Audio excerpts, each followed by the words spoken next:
All right, Brooke, how's it going today? Conrad, it's a beautiful, beautiful Friday, fall Friday. How are you? I'm doing pretty good. I know you said before we hit record, the listener will hear this much later, so it might be a winter Friday by the time they're listening to it, but doing This is good. Can't complain. I thought you were going to say it's a beautiful day in the neighborhood. I thought we were going to go in that direction. true. Not quite. I am wearing my Mr. Rogers shirt. I put on my house shoes just like Mr. Rogers does, so I guess you can put that on. I don't have my little vest, though, my little cardigan.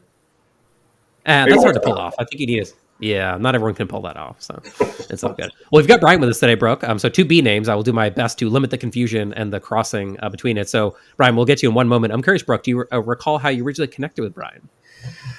So, Brian, I'm sure it's got to be through the OG LiveRes network. I'm sure he was in one of our first advisory boards that we did, and we had spent a couple days out in Park City, had a blast. But I think I knew him before then, probably again through LiveRes.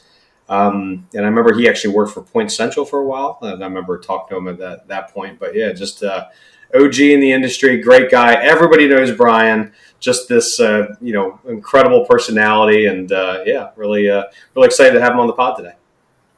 Yeah, it's we're looking forward to it. So, Brian, welcome. We're happy to have you here. I think we have a few things to get into. We probably need a little bit of background. Who are you? Why are you in the vacational space? How'd you get here today? And we'd love to learn a little bit more about you before we dive into the questions. Well, first off, Brian, was that right? When did we meet? When was the first time? You probably have better. When you were at All Star. Oh, wow, that was a really long time ago. Because I was on the second advisory board, not the first one. And the first one was the Park City one. I was on the second one. And we met at All Star when I was before I worked for Point Central, when I was with my first company. So we've probably known each other for 16, 17 years. Yeah, that's right. It's been a while. So it's been there. But how I got here is completely by accident, like most of us that end up in the industry. My wife was a reservationist, ended up being an operations manager for a company in Cannon Beach. The owner wanted to sell, invited me to come in. I started as the GM on the 4th of July, hauling propane tanks and garbage cans from raccoons.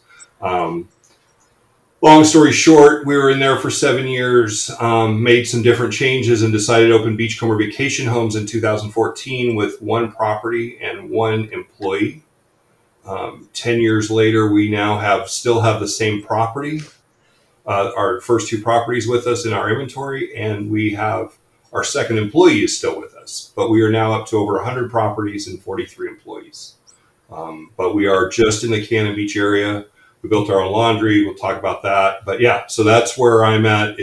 There's three of us that are partners. It's my wife, Barb, our business partner, Sally, and myself. Our actual name is TLS Incorporated, which stands for Three-Legged Stool, because we each have a leg that holds up the seat, which is the business. So that's a little bit about us. That actually is a funny story. It got us a $50,000 credit limit with HD Supply because of that name. So they give you a credit limit that generous just for a cool name, huh? Yeah, for a cool name. I thought it was pretty. I don't know that you can do that anymore, but that's how we did it then. So. Well, that's funny. We'll dive into all the history. I don't know if the LLC name was on my list, but that's a good one. Well, Brooke, if you're okay with it, we can dive right in. Let's do it. All right. I like it. All right. So we're referencing, obviously, your chapter in the book, Brian, that you were able to contribute. And we've got, I think, an interesting one to start out with here. Probably one that not a lot of people said. So maybe you can tell your story here a little bit. So the first thing you talked about was not taking care of your own health to make sure you're there for the team. So I'm just curious if you're, what you're comfortable sharing about your health journey and how you've been able to hopefully better take care of your health to keep yourself in the business for the long run. So I was diagnosed with an aortic valve issue 10 years ago, and knew there was a time coming up where I was going to need to get it taken care of.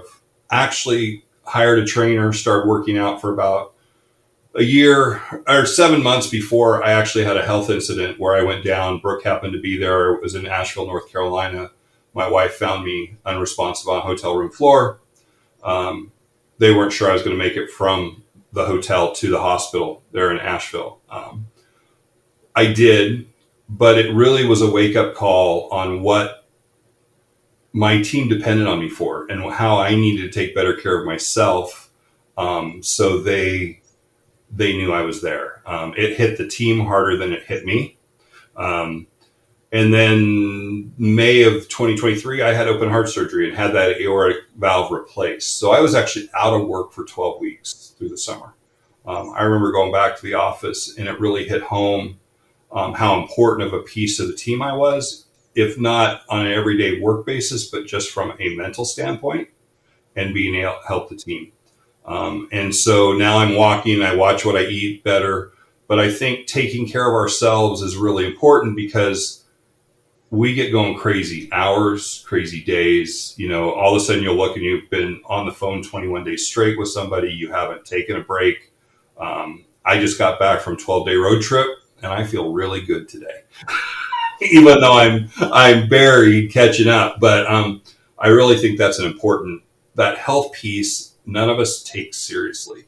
And I know there's a few in the industry that do. You'll see them working out in the gym. I know Brooke does, even when they're on the road doing trade shows. So I think it's an important piece. Yeah. Yeah. I mean, it was a scary moment, Brian. A bunch of us came back from dinner and seeing the ambulance out there. And, when we found out it was you in there, I mean, just this chill came across everybody, and it just really took the wind out of the sails of everybody, and everyone was just in shock, when we heard about it. And, I just remember, the next day, even like everybody was, saying prayers for you. And, it was tough, man. It was, I'm so glad, you made it and you came out, better on the other side, but, definitely that was kind of a wake up call for everybody, including myself. I mean, look, startups are hard. Companies, being an entrepreneur is not easy. I mean, there are long days. I mean, you are busting your tail. You're not, especially if you're on the road. I mean, I've got like 6 road trips in the next like 8 weeks. And like, you don't eat healthy. You're staying out late. There's a lot of alcohol consumption. Yep. You're missing those workouts in the morning a lot of times because you can't. And you're like you said, you're obviously your family needs you, but your team needs you, your company needs you. And I even find myself like, oh, after this threshold, after I do this, I'll start taking better care of myself. After I hire a GM, I'll do this. And you just keep procrastinating it. But you know what? Like you said, like if you're not there and you're not healthy, like you're actually doing your team a disservice. So it does make financial sense and company sense to do it, and don't procrastinate. And when I'm saying this, I'm talking to myself. Well, absolutely. And I remember after my open heart surgery, I was in cardiac ICU in recovery, and I was on the phone with my team, and they thought I was crazy. But from a mental standpoint, it was good for me. It's like showing up after the Asheville incident. Brooke, 3 weeks later, I was at Caesars with VRMA that year. And it was very important to me because not only did I know that it affected my team, it affected my friends like you. I heard from people, continuously how I was doing. And so it was important for me to show up for that, because we do in this industry care about each other and how the days go. But a startup is hard. Any of us that have done it know it. Yeah. I know we've had some previous guests, Brooke, talk about, the burnout feeling. And sometimes that manifestation of burnout is like physical health issues. I've been there before, not nearly to the same effect of what you went through, Brian, of course, but just like that feeling of you're burned out mentally, and then it actually does start to affect your physical health. You just feel bad. And then you realize when you're sick, all you want is to be healthy. When you're healthy, you take it for granted. And then when you're sick, Yes. You're like, oh, I would do anything right now just to, feel the way I felt, 2 months ago or 3 months ago when things weren't going sideways. So I think that's an important one for us to talk about for a minute. Absolutely. Sure. Yeah. All right. We'll flip the page a little bit then to maybe something that is a little bit more common in our space. People talking about number 2 of your contribution, Brian, was talking about communication plan with homeowners. So a lot of people don't do a lot to communicate with homeowners. Hey, here's the statement. You figure it out from there. What's kind of been your approach to finding the right level of communication with owners? What do you do today in the business to try to make sure that's the best that can be? So I'd say the first 5 years, 6 years was a train wreck. It was trying to figure it out. I mean, like all of us, it's like, where do you do it? What we have found in the last few years is we try to send them out an email a couple times a year just to kind of keep them up. Here come deep cleans, here comes winterization, but we're available. And the other thing that we did is we did a combined email. So not our information email where everything comes in from guests and everybody else. We actually have a homeowner email, and that comes into one person who then is responsible to make sure it goes out to the people that need it. because what we found was people would email me or they email Barb or Sally. Well, we're not there every day. So then things would get missed. So by creating a homeowner email, it comes into our maintenance hub, and then they delve it out to where either it needs to go to operations or it needs to go to reservations or one of the owners. And it's been a real time saver and keeps us from having upset owners, which is great.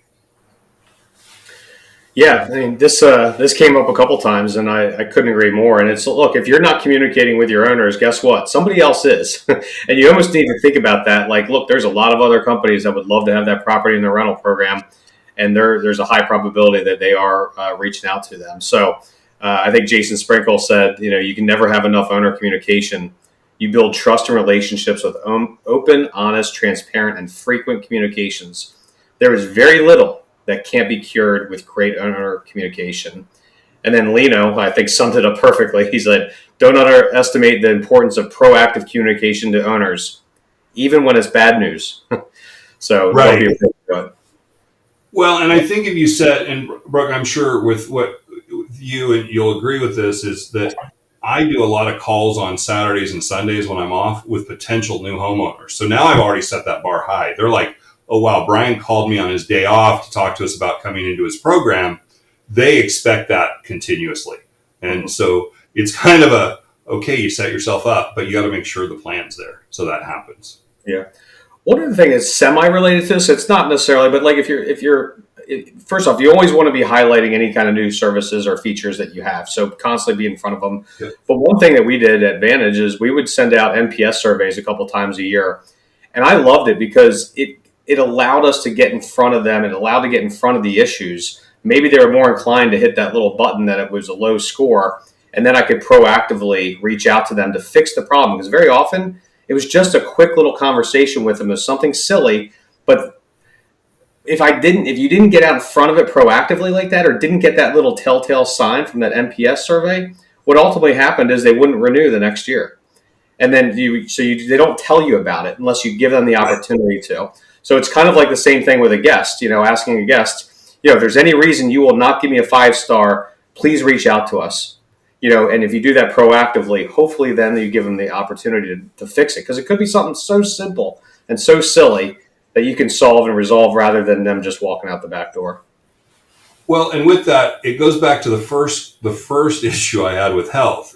If you have an owner that you need to talk to and it's not going to be pleasant, and it goes a day, 2 days, 5 days, a week, all of a sudden what you're doing is building stress up in yourself. Yep. And what I find 9 times out of 10 is I pick up the phone and go, okay, Mr. Smith, what's going on? And I'm expecting to get yelled at or upset. And he's like, hey, Brian, this happened. And it's really simple and easy. And so I've built the stress up, not the homeowner. Yep. And so that quick communication, I think, is key. Don't let it sit. Get it out of the way. Eat that frog. Yep. Yeah. It is funny, Brian, sometimes in my own business, how sometimes small the problem is. It's like, oh, there was a broken link in this email. And I was like, oh, well, don't change the page without telling us, sometimes it's just small things, that it was just a 2-minute conversation can solve. But yeah, right. When it sits there and festers, it's almost like this open wound that just sits there and gets worse, if you don't say anything about it. So exactly. No. All right. So flipping the page a little bit then to number 3, realizing that you're good at finding new tech, but you're not the one to implement it. Talk to me a little bit about this one. Oh God, this goes back to a breezeway. Corinne and I are good friends, and Jeremy and I have known each other for years, back to Flip Key days. Actually, Corinne and I were at our very first conference in Phoenix together at the same time. And I was like, oh yeah, we're going to do breezeway. Let's go. And then when I did that and signed, I had nobody to set it up. Well, of course, by that time, I had moved on to the next thing. And Brooke, it kind of reminded me of a Tyler Hurst syndrome. And I love Tyler. But Tyler would sell to you, and then Tyler was on to the next sale. And I'm kind of that way with tech. It's like, I can find really great tech, and we have an amazing tech stack. But I'm not the one to organize it and set it up. And so making sure as you go in that person on your team is kind of involved in it. I mean, I'm going through looking for a new voice over IP system for our business. And I'm including my GM in all those conversations because she's really the one who's going to have to implement it, not me. So I learned that about 5 years in that I was not good at implementing things. I'm too bounced and ready to go on to the next thing. Chase the shiny ball a little bit. Yeah, Mike Harrington pretty much said the same thing you did. And he said he admitted his challenge was being too tech focused with a team that wasn't techie. And then he went on to say most of the time your team isn't as excited about that new tech that you want to roll out. In fact, they secretly hate it, which Yes. I thought was spot on, right? So you're out there, you're going to all the conferences. They probably hated when you would come back from a conference. You're like, oh boy, Brian's going to come back with some new tool that he wants to install, and we got to do our normal jobs on top of then installing all the other stuff. And when you're doing that too, what you find out too is the tech we have a piece of tech that if I got rid of, I joke, but I'm not sure that they really find a joke that they would probably chop me up, put me in a ditch, and spread lie over me if I got rid of the piece of tech, because they love it so much. So they know I can bring them something good, but yeah, it's that implementation. Yeah, that's a Matt Landau thing. He talked about that previously, Brian. That idea of would a mutiny form in your company if you stopped using something? If Yes. so, then you're on the right track with those kind of things, obviously, and you're not on the right track when people go, whatever. We have to, yeah, exactly. That's the definition of product market fit, right? Yeah, exactly. I think the other example I've heard, this is Alex Hormozy thing. He talks about if a service was down, how long would it take for someone to reach out to you? So I think of like my internet. If my internet goes down, I will reach out to Spectrum within like minutes, right? Like I need my internet to do my job, right? I would have this panicky sort of feel about it. If certain services went down, like it would take me quite some time to notice that they were even down. There'd be, so it's another proxy for like how well people need your service. Actually, it's the proxy that he talks about is how valuable is your service? What should you be charging for it? And if I'm being honest, Spectrum is my internet company. If they doubled my price, what would I do? I would pay it because I need. You'd pay it, yeah, exactly. So it's also another good proxy for that, in my opinion. But all right, number 4 on your list, Brian, to kind of keep things shifting along here. Trying to be involved in too many things. So you've got work, community, industry, all these things kind of involved. How did you maybe later decide how to say yes to the right things and chopping out the things you can't do anymore? My wife. Give her all the credit. Yeah. She's like, you need to slow down. When my health issues came up, I had to take a look and see what everything I was involved in. And I've been asked to sit on several foundation boards and different things. And until my presidency was done with VR Nation, I had learned I couldn't do the chamber, be president of the chamber, be president of VR Nation. I had to give some things up. So once I did that, it really freed my life up and my stress level up because I wasn't spread so thin. There was a pool in my office once I was done being president of VR Nation, how long it would take to find myself on another board. I said 6 months. I won. I was excited. But when you do what we do, you want to be involved in a lot of things, and there's a drive to do that. So you just have to pick the things that are important. I've picked 2 things now that I'm on 2 foundation boards now that I'm no longer president. One is for our local hospital, which has a lot of connection with me, with my family and things. And so I'm on their foundation board. And then I've just joined the Oregon Restaurant Lodging Association's foundation board that provides what they call Pro Start, which is getting kids in school to go through learning hospitality. So business plans, how, can you be a chef, those kinds of things. So I'm excited about that because it's a different end of hospitality, but I get to help kids. But you just kind of have to figure what's important. Yeah, I'm with you. Yeah. Brooke, I feel like this kind of ties into the burnout comments and other things from before. Yeah. Yeah, I mean, well, first off, Brian, you were not alone. I think this is one of the most popular chapters, in the book. And, it was kind of the bonus section here. And, I have a mantra. It's like every yes is a no. So if you're saying yes to one thing, you're saying the no to other things because it's just ultimately going to take it from there. So it really is prioritizing. And Brian, I'm like you. I'm a people pleaser. I want to say yes to everybody. I want to be involved in everything. And obviously lots of people, I'm sure, are coming to you just with your, reputation in this industry and as long as you've been in it and everything you know about it. But it is, like I said, every yes is a no. And, Steve Trover, who we both know, was in the same shoes as you. And he admitted he was stretching himself way too thin by being on so many boards and committees. At one point, he said he had a total of 14 at one time. He was, and giving back is great, but not to the detriment of your company. And he said he also has what he calls entrepreneurial ADHD.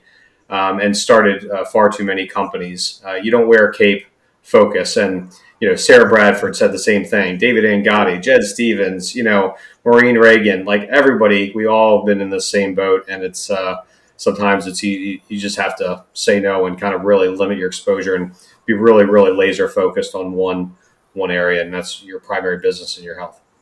Well, and what I have found in that is to fill that void, I make myself available to other property managers and other people in the industry that, hey, do you have time for a half hour, 45-minute phone call to talk about this? Do things like this podcast, which keeps me busy enough that I don't go get on another board or another committee or something. And I can find an hour in a week to talk to someone, which is really my passion. I love doing that because I love helping people understand this business and the industry and be successful in it. So, because there are so many, it comes from you at every direction. Yeah. I think my sort of weakness here, Brian, personally, if I can admit it, is that I can't handle a high volume of things. But what I notice is my quality tends to go down. So it's like, yes. I think Brooke is right. When you say yes, you are saying no to something else. But I think early on, you say yes to a good number of things, and then you're like, I'm doing them all, but not well. And that's sort of what bothers me a little bit, is saying yes to 10 things and doing 10 things, but then doing 10 things at 50%, quality level of what I really would like to do. And that's where it really just gets in my stomach a little bit. It makes me uncomfortable. Yeah. So for me, saying no is also, how many things can I do well? And the number is much lower than I tend to think as well. So to think it is, exactly. Yeah, exactly. So that's kind of been my struggle there. But yeah. Number 5, going in more of the operations direction, Brian. So I'm interested in your perspective on this one. You talked about waiting a year too long to build out your own laundry facility. From our earlier commentary before you hit record, I think you're in the laundry facility today, so we know that exists. I am. Walk me through that. How's that working? My office is in the laundry facility. We were seeing growth, and Brooke watched me grow. We did a thing called the 12 Days of Cookies, was a whole nother discussion on how we grew. But we were in 2 800 square foot buildings doing laundry in the back of them, plus operations, plus reservations. And it was crazy.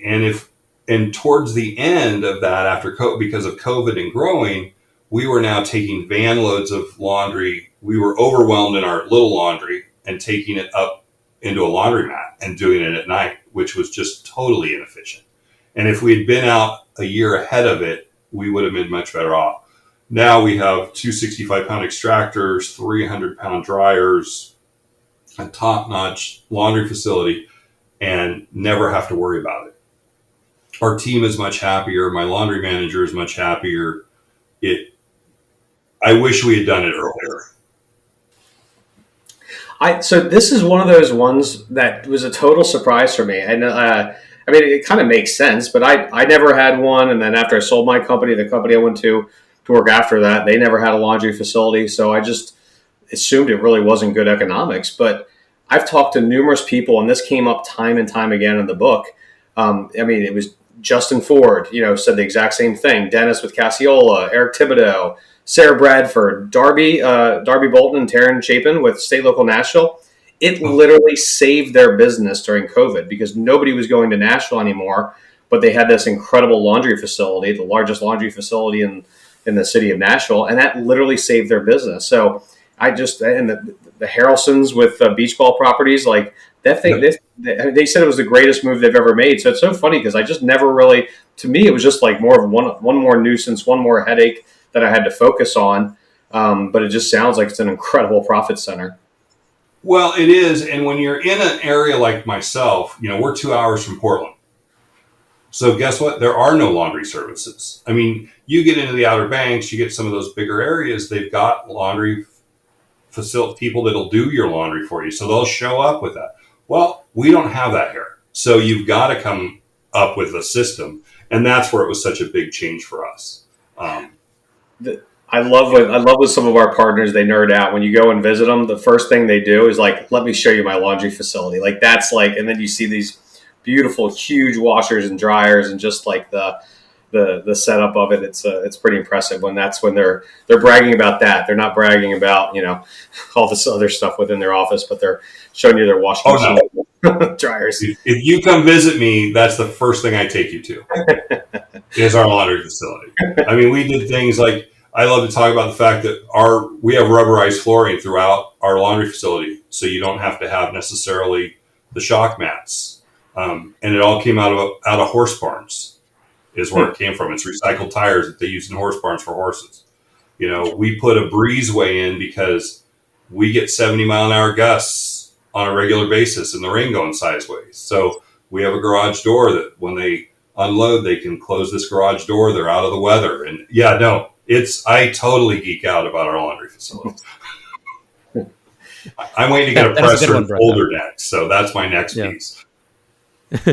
That is a good one, Brooke, though. I manage a $5 million beach house, but hold on 1 second. I'll get to that. Let me show you. Let me show you the laundry facility. I'm more proud of that one. Yeah.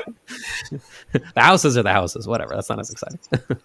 That's a good one. Yeah, I'm with you. A lot of clients have talked to me about that in the past too, that's like one of their best investments. I've had clients have to turn off marketing for a while, Brooke, because they were doing the laundry facility. They're like, yeah, I'm going to spend a ton of money right now, but like long term, it's going to work out. Oh, yeah. But I need to like stop spending on marketing advertising just for a few months because this is going to cost me, 6 figures. Well, it's a huge investment. Recruiting tool.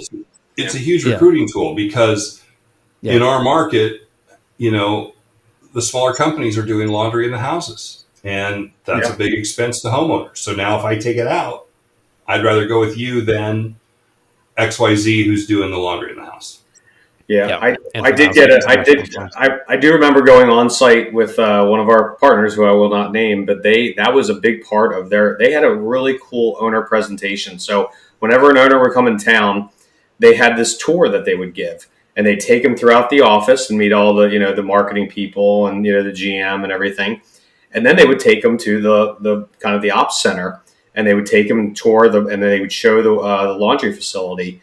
And that's the exact point that they made as an owner recruitment tool is they would say, look at this laundry facility we have. We are not using your water. We're not using your electricity. We're not putting the wear and tear on your, on your equipment in your house. And it's coming out. It's, this is commercial grade.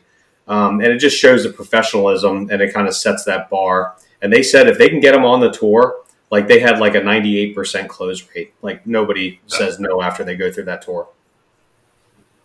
It also highlights how much work it is too, right? Like they don't even think about they in the back of their head, they know laundry exists and it's something they probably have to do for a vacation. And then when they see the facility, they're like, oh man, that's a lot of work. If I have to go do this myself or something, it puts it in context, right?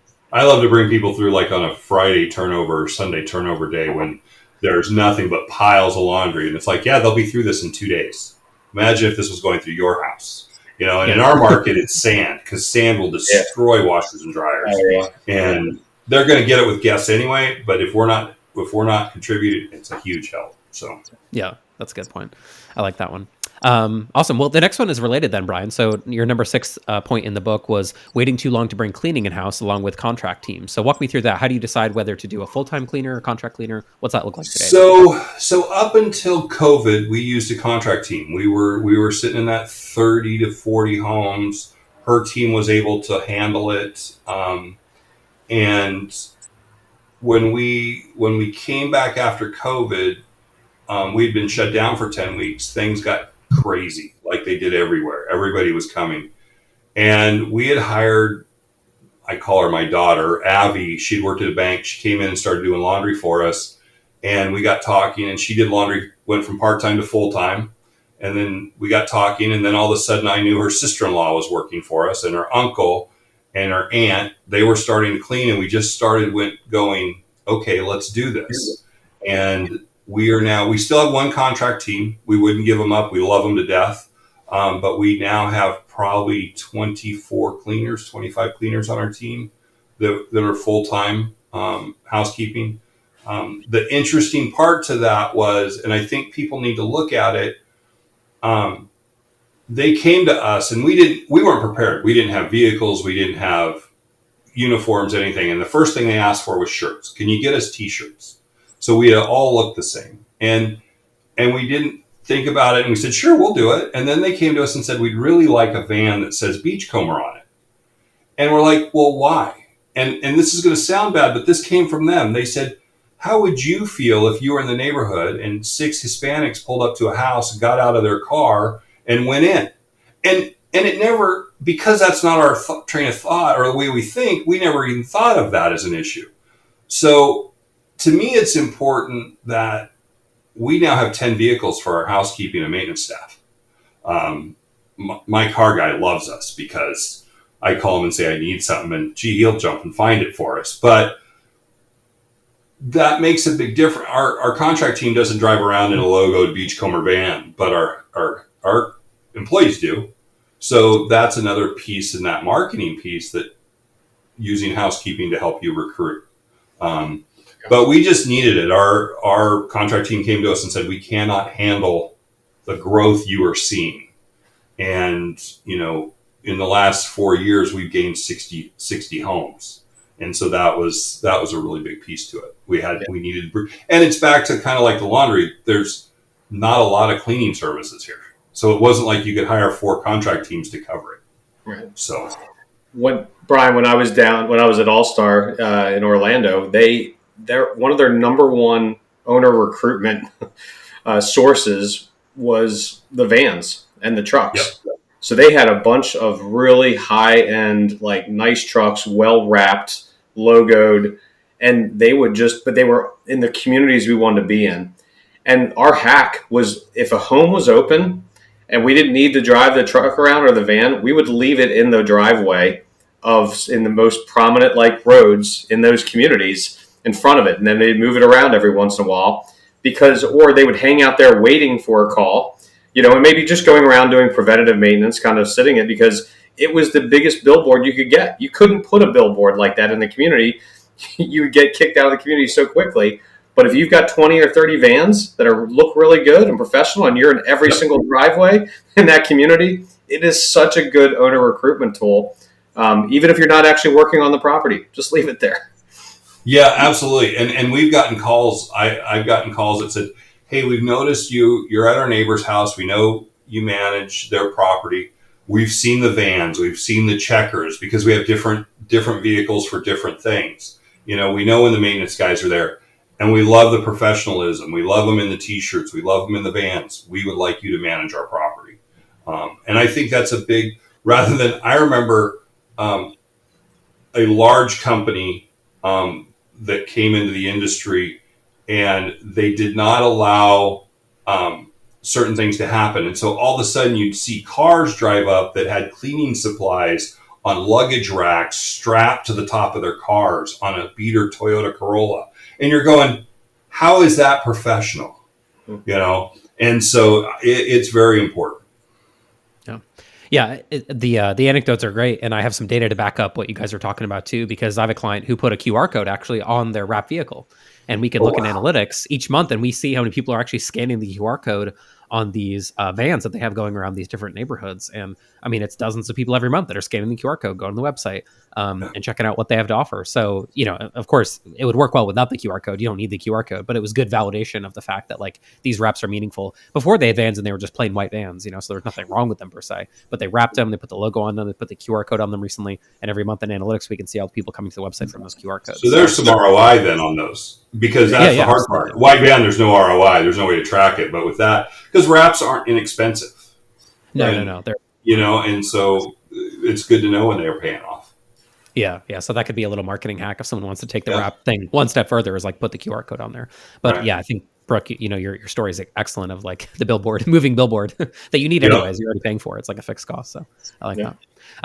So the next comment, Brian, was similar to your last comment, but a different sort of area of the business. So number 7 was talking about waiting too long to build a management team to help with growth, maintenance, operations, all those key things. So you talked about hiring, cleaning in-house. Talk to me about building, kind of that management layer in the company. How have you done that? So we started with reservation manager, was our first, and it was tricky. You hire some good, you lose some. It's that it'll be another question, waiting too long with people. But we decided that Barb and I and Sally are getting to a point where, okay, we built this. We worked our tails off. In the beginning, I worked for Point Central and built Beachcomber. I mean, I was on the road 2 weeks out of the month. I know what Brooke is talking about with 8 more road trips before the end of the year. I remember that. I counted one time I was in Orlando 13 times in 12 months from the West Coast. But having that team, it makes it so much easier now. So now I can do things I want to do, having that management team. And you have to put the trust. We have always been a hire more than you need company. So if we needed 5 reservationists, we had 6. Number one, because as you're growing, then you can grow into it without all the team having. So that's what we figured out with management. We needed somebody to take some of the stuff off of our plates. And we wish we had done it a little bit sooner. But we're in a really good spot now. And I think helping coach that management team is a big, big deal, to give them the tools. So, and then they can take, when I was out for 12 weeks after my open heart surgery, they handled it like rock stars. We built such a team with our reservations manager and that team. We had a septic system completely back up and flood the basement of a house. Literally crap everywhere. Not a single one of us got a phone call. The team took care of it because we had the management team in place. And so I think not waiting too long. Know that they're there to help. So then you aren't feeling the burnout, because I'll tell you, 4 years ago, I was ready to sell the company and walk away because I was tired of everything, so. I follow a gentleman named Jason Lemkin. He's a huge in SaaStr, with SaaStr. It's a community for software as a service kind of businesses. But he talks about that. He's like, if you are burned out, if you are stressed, if you're at the point of quitting your own company, he's like, just hire a really good, he says, VP, VP level type person. In this case, it could be that, director, it could be a GM, a COO, something like that. And they will take that stress off of, but they have to be the right person. And we obviously know all about, predictive index and things like those kind of tools to, ensure you get that person. And he says the next piece, which I always think is pretty interesting. He's like, and very often it's actually they're accretive. They're actually going to add value. They will pay for themselves. So not only is this taking the stress off of your plate, it's taking the stress off of you. They're actually going to be, generating enough revenue that actually allows you to, pay for them, or it allows you to focus on what you're really good at. Brian, I know you're great, with relationships. I know you're great with, setting strategy and vision and things like that. But if you're down in the weeds all the time, getting on, involved in every one of those calls, you physically can't do it. So having that person there that can help you out, again, it'll be take the stress off, and as a creative to me, and allows you to focus on your core competency. I think it's a no-brainer. Well, and I think one of the things that we did, and I'm going to give a little plug here, and I know she's swamped, but Allie at Spark Your Mindset, we have hired her to coach Sandy, our GM. So they meet twice a month. It gets her out of coaching from the 3 owners and gets her a fresh perspective. She has grown immensely because of that. And so while there's a cost involved, the return on it is amazing. Yeah. So finding them the right people to mentor or coach other than yourselves is the other piece to that that's really important. Yeah. Shout out for Allie. She's awesome. Yeah.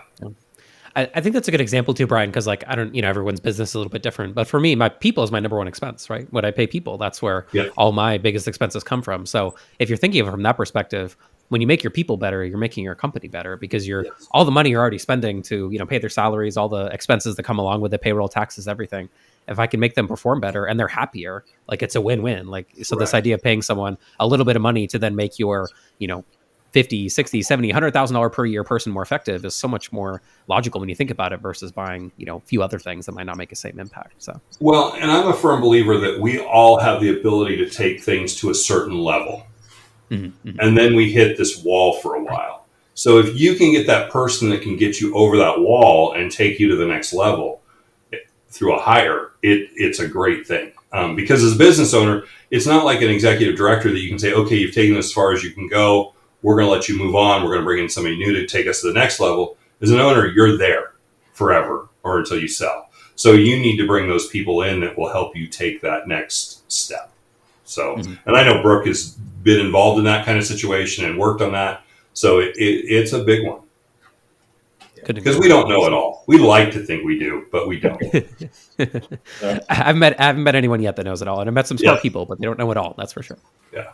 Awesome. Well, number 9 is related then, Brian. So kind of the same concept, right? But maybe more negative in this context, I guess. Holding on to bad employees too long, thinking that you could fix them. So maybe there's a story here about someone that you thought was going to eventually work out. They never ended up working out. How do you then move on from that person and move into the next person? There's several. We've actually been lucky. We haven't had a huge turnover. But the places that we've had in maintenance or in reservations, one of the things is trying to get, sometimes you hold on to people because you don't know what's going on. We had a reservation manager at one point that was told the team they couldn't take lunches because the owners said they couldn't take lunches. And we're like, excuse me, we never would have said that, or that's not our philosophy. So you end up, unless your team is boisterous, which we have asked our team to be, we want to hear the good, the bad, the ugly. We just spent 4 days with Sandy, our GM, and the 3 of us. And Sandy was very frank on some things that we need to work on as owners to help the team. And what you want is your team to feel comfortable so you aren't holding on to that. Because a bad employee is just like cancer, and it will spread, and then it affects everybody. And then all of a sudden you don't know why your reservationists are in such a crappy mood and not selling anything. Well, it's because whoever's leading them is doing that to them, or somebody on the team is doing it.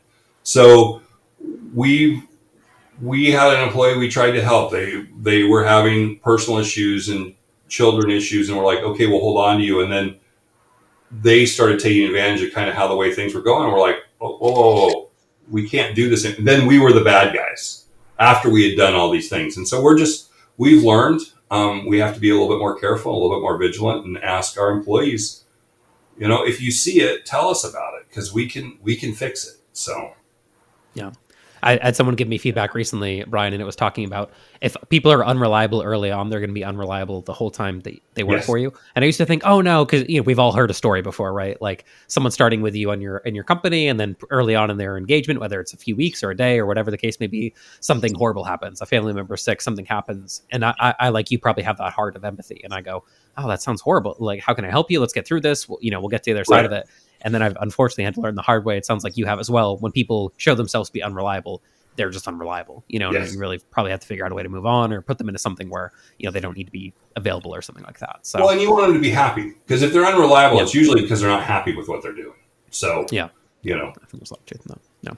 Awesome. Well, number 10 here, Brian, and thank you so much for being with us today. I know we got a few more minutes here left, so we'll get to this one, number 10, to bring us here to a close. And then Brooke's got a question for you as well. But number 10, keeping bad owners too long, and they can bring down you or your team. Just like bad team members, like we just talked about in the last block, bad owners can certainly cause those team members to get upset too. What's kind of your experience here? Well, my favorite is the homeowner who has just bought their first vacation rental, and now they know exactly, they've read a book, they've talk to their buddy who has a vacation rental, and now they know more than you. And amazing, isn't it? It's well, you're not pricing it right. And we're in a situation where we have rules and regs. We can only rent once every 14 days, so the calendars are set up in certain ways. And they're like, well, no, you can do it this. No, you can't. And what we have decided that we're actually getting ready to redo our owner management agreement, and we are going to put the asshole clause in it. It won't be that, but if you're a jerk, you're done. And we're going through, we've had several of those, and it's just sometimes we hang on. It's that balance. Okay, all of a sudden you got a house that does X amount, and it's your top performing house, but the guy's a bit of a jerk. Do you keep it? You have to let those go, unfortunately, because what you're making is nothing compared to what it's costing you and your team. And so there are some. I had a homeowner who was a total jerk, got divorced, remarried. He's the nicest guy in the world now. I would never get rid of him. But that doesn't happen very often. And so you just can't, they'll, if you have a reservation that's going, oh my God, it's, Mr. Smith on the phone again, you need to find out why they're upset that Mr. Smith is on the phone. Sometimes you can move them around, and it's a personality conflict. I have a homeowner who, we have old septic systems here before we had sewer in Cannon Beach, and they put these metal plates over them, but they never filled the holes in. And so occasionally they collapse. And we had one that had a big 10-foot hole in their backyard, and the owner was difficult to deal with at times. And then she was nice. She just had things. And Sandy said to her one time, she said, you know what? I got a husband. Ex-husband. We'll just bury them all in there and fill the hole up. Well, they get along great now, And so if this owner ABC's calling, they go to Sandy because they have a relationship because of this joke Sandy made, And so that's part of looking at. But once you're done through everybody, if they're too much of a problem, you got to let them go, and the sooner the better. Yeah. I don't know. What do you think? The most common ones, Brooke. Oh my gosh! How many podcasts have we recorded? What are we at? 40 now? Something like that. We're into the 40s, at this point, I believe. So, Brian, I think this is probably 30-ish of the 40 podcasts we've recorded so far. This has been one, so I'm not going to repeat myself because I've said it 1,000 times. But I'll the things that are hopefully a little bit different is, well, first off, you have to protect your team. You cannot have those jerks on there, and I love the no jerk policy. That's a Steve Schwab. He's got in his contract very clearly a no jerk policy, and he talks about it with every new owner. And we will fire you if you are a jerk. And just on that note, just as a resource for you and Brian, and a resource for any of the listeners, we actually took all the management agreements that we've seen. For my 16, 17 years being in this business, I've looked the good, the bad, and the ugly. I've combined them all. I gave them, went through with my attorney. I actually talked to Jacoby Olin at length to kind of go over this. And we created like the perfect template of the perfect management agreement that is not crazy long, but it hits all the key points of all the issues we've seen. And this has taken, it took thousands and thousands of dollars with my attorney to design this. And we make it available for free for download. So if anybody wants that, they can get that. If you go to comparent.com/resources, you can download that management agreement for free, no strings attached. And it's just a great baseline. Now, obviously, you have to give it to your attorney to do any kind of local things, local regulations and state regulations. But it's a great starting point, and it has all those key points in there. So highly recommended if anyone needs that. Yeah, I'll put a link, Brooke, in the show notes, so if people didn't catch that URL, they could just go down the bottom of the episode, click the show notes, they can get that one there. Sounds like that'll be useful. I think, Brooke, you got one more question for Mr. Olson here. Yeah, Brian. Well, first off, Brian, thank you for everything you've done. Our friendship over the years, and really also thank you for everything you did for the VR Nation. It's a great organization. I'm so happy to be affiliated with it and help you guys out and be a sponsor. And just so proud of what you've helped kind of with your leadership. And I was just talking to Matt Tesdall, who's now the new president. Now that you've retired, I guess, in that role as president, sounds like you guys have a great conference coming here in Austin in April. So thank you for everything you do with that. But before we go, I'd like to know if you could go back into time and go back and talk to your 25-year-old self and give your 25-year-old self a piece of advice. What would it be? Well, at 25, it was a train wreck, and I was in the Navy. And I was married to my first wife, had one and maybe the second one on the way. And my advice to him would be the second half is going to be much, much better. So work through it, learn from it, but the second half is going to be much, much better. And I just, as you guys know, just celebrated 20 years with my wife, Barb. We're both on our second. We have 4 between us and 3 grandkids, and we will both tell you the second half has been the best.